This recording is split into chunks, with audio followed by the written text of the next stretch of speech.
I'm going to be trying my hand at the viral TikTok thrifted ghost painting. I found this $6 image at the thrift store, and I'll be using oil paints to paint Beetlejuice ghost on it. This will be a bit of a time-lapse video, so kick back, relax, and let's have a spooky Halloween good time. So after I finished painting, I ran off to watch Beetlejuice the movie at the Cineplex last night.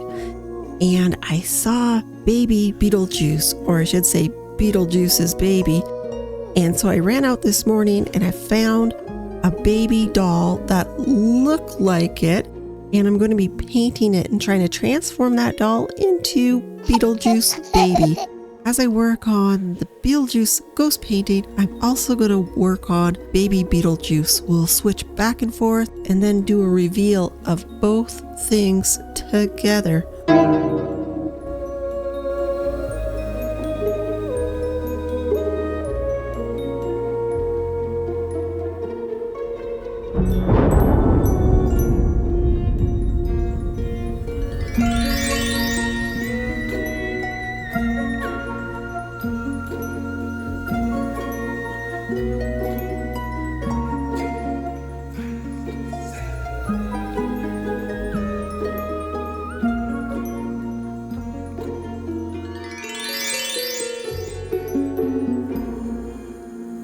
I don't know if you heard of it, but there was a trend going around 2 years ago where people would rush out to thrift stores or check their attic for an old painting or picture that they could paint ghosts onto. And before they knew it, it became a trend. And so now, being Halloween, I'm trying it myself for the first time, adding a ghost to a picture. So what I'm working on here, it's a lamination. It's not a painting. It's a laminated print. I decided not to use somebody else's painting and paint over it. Just didn't feel right, if you know what I mean. But a print, well, they're kind of a dime a dozen. And this one here was destined for the landfill. It's chipped up, but you know what? Let's transform it into something creepy, something that I can put in my window looking outward on Halloween night to spook all the little ghouls and ghosts out trick-or-treating.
So what I'm doing here is basically using just white paint and black paint and mixing the two together to make gray, to outline or at least do kind of like an underpainting of Beetlejuice's whole face and head and hair right down to the neck.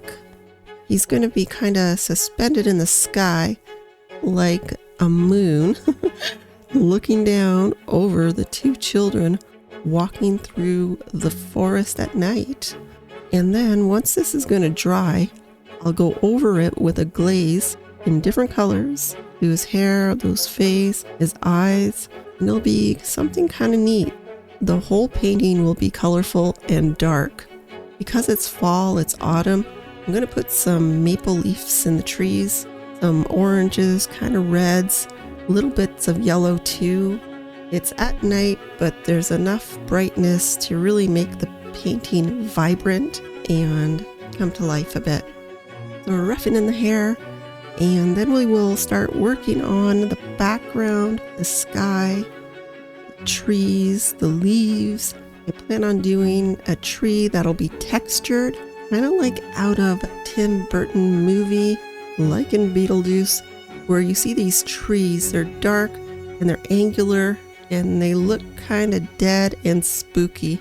So I'm going to have to think about it and where to put those. And I'll probably do them in a texture using DAP and then let it dry and then come back to it.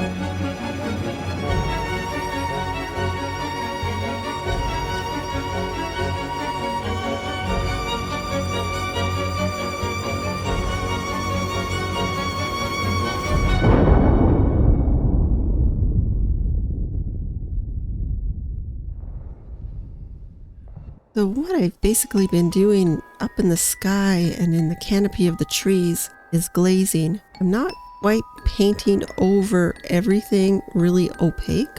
I'm letting the background come through. By using transparent oil paint, we can see the picture still, the image, but we're adding color to it. I will be adding more thicker paint towards the outer areas of the painting and just glazing in where you can see the leaves, the pathway, but down below I'll be adding more thicker paint, so to speak, versus thin stuff. As we put everything yellow, we're going to also alter that too to make it more fall colors. And I'll be bringing in reds, and then you'll see it going to kind of orange, and then eventually a bit of browns too in there, right in that yellow circle. So there's a lot that's going to happen just with transparent glazes. We're starting to get into the fun stuff. Like I was saying, this will be a dark painting, but colorful at the same time.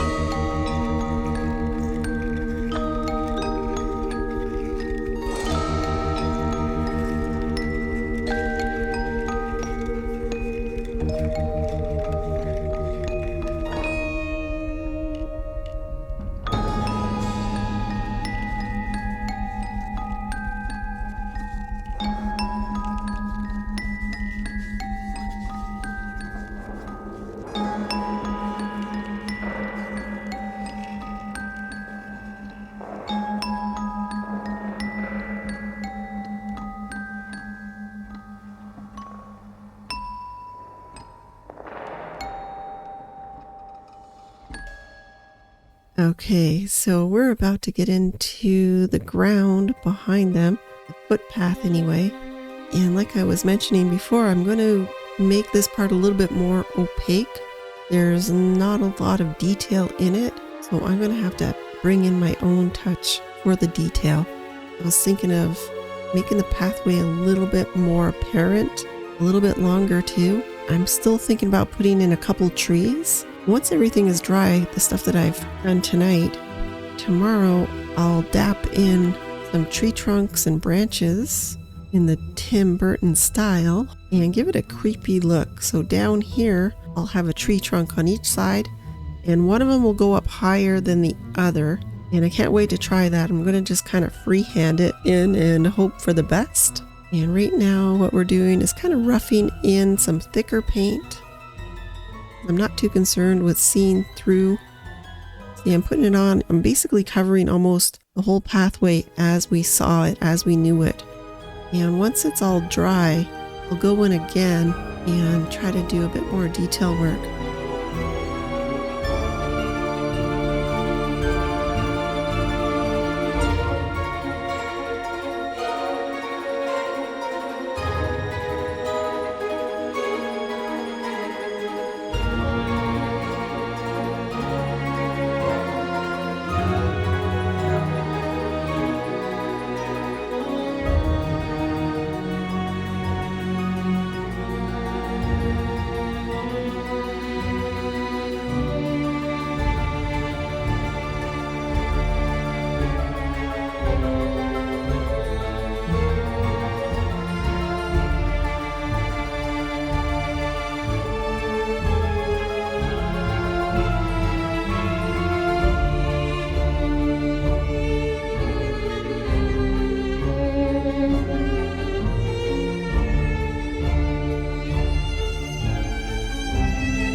And the footpath is pretty much roughed in, so we'll jump up and do a little bit of the sky, the top of the trees, and then come down and work on the little kids.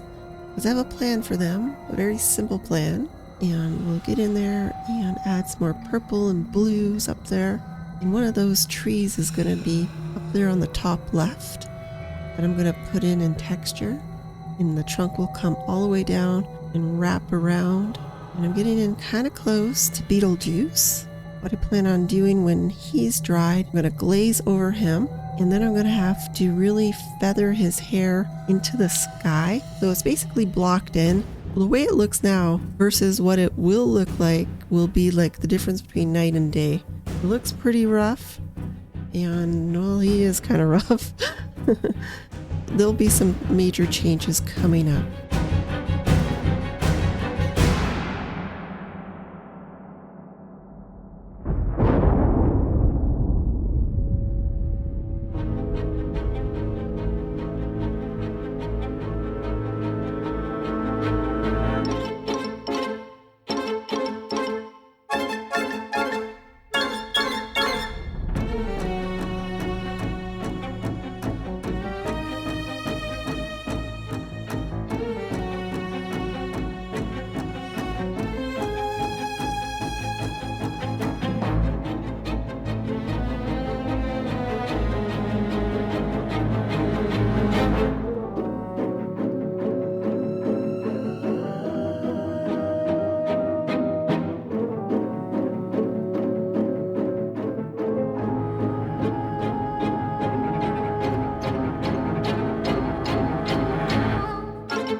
All right, guys, at this point, the baby still hasn't got any paint on it, and I'm going to have to do something about that.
Baby Beetlejuice's little sinister face is starting to pull together, but for now, let's go and paint over those dapped trees in black, and then I will be using oils to refine them.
painting is starting to pull together. The trees are roughed in.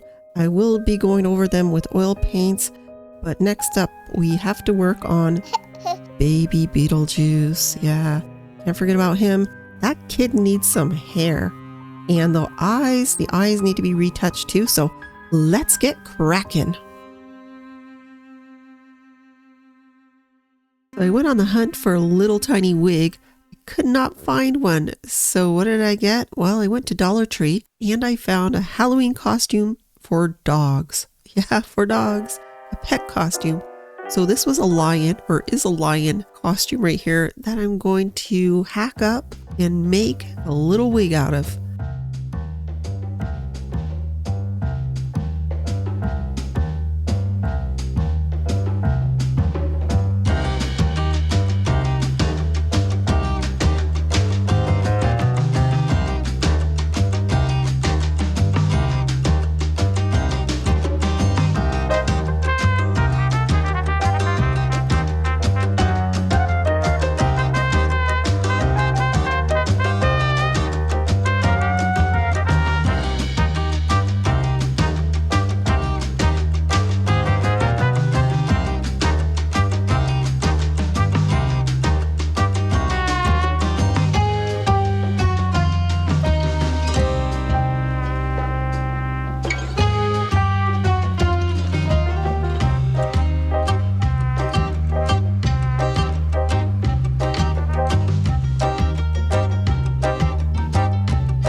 Now let's just finish up the eyes. They're not meant to be old master painter's eyes by any stretch.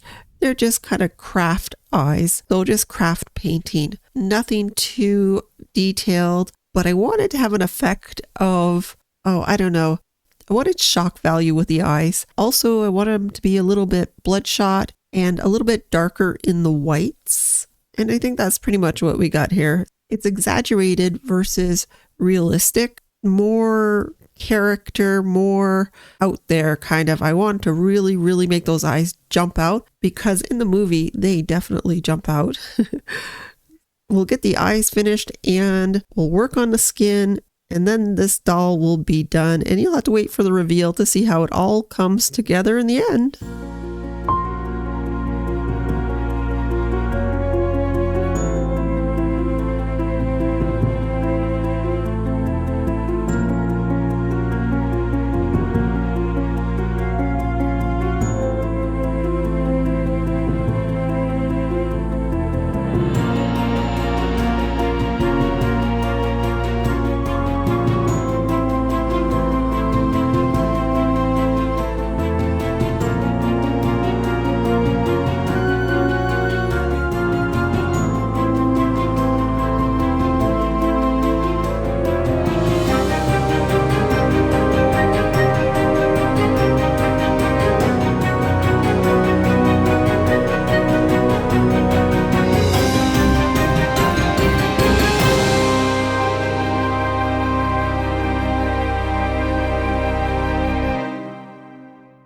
the doll is done, let's jump over and work on the trees a little bit. And then we're going to glaze with some transparent oil paint over Beetlejuice's face and hair and kind of just chip away at that. And with the trees, we're going to darken them, add some purple, add a little bit of blue, some blacks, and add some highlights. And if you notice, the trees are high relief because we textured them with DAP. And now we're just gonna go over all the bark and just add some highlights, some lowlights, and make them stand out. Work on the footpath a little bit. And we're really, really close to having a finished spooky looking painting.